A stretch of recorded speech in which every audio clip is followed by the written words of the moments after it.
A lot of digital companies have, bought startup media companies with not that much success or a lot of challenge. If you look at, for example, Friends Reunited, Skype and some of those. So what do large corporates need to do in order to get these acquisitions to work?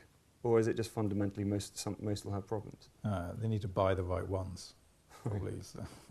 I mean, I think a lot of them were just bad choices to buy. Okay. I mean, Skype's actually was quite a good buy and it did quite well. Yeah. And it's been spun off now again as I think they make 500 million a year. Yeah. I think it's a great business.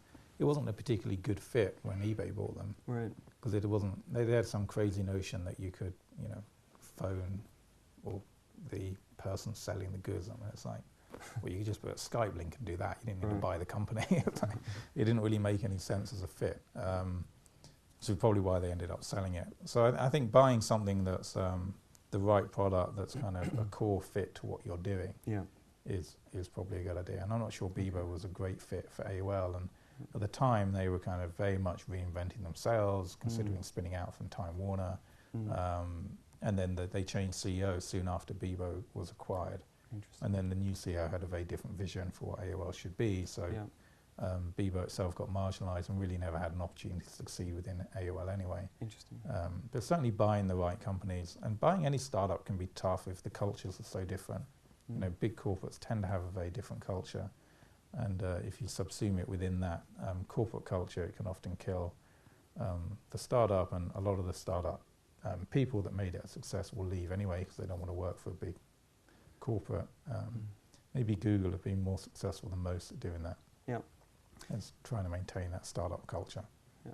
Because I think AOL obviously big in 80s and 90s for instant messaging, et cetera, but I think it was their first pure play social network that they'd acquired or played with. It was your third. So is it a lack of, do you think, experience in that? I just don't think they were committed enough to make that a success. I mean, they honestly, it seems they didn't really know what to do with AOL. I mean, they built the Messenger, they built AOL Messenger in-house, and it was a huge success. It was a huge homegrown success, with I think was it north of 100 million, even at the time that Bebo bought them, active users.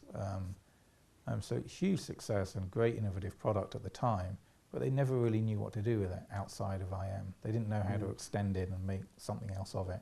And I think the vision was that plugging a social network in with AIM had the ability to kind of leverage the AIM membership into a social network. But the challenge of that is that it's very hard to kind of make someone join a social network. Like if you drop someone in a social network, they probably don't want to be there. They have to kind of get pulled in by their friends and want to be there for that reason.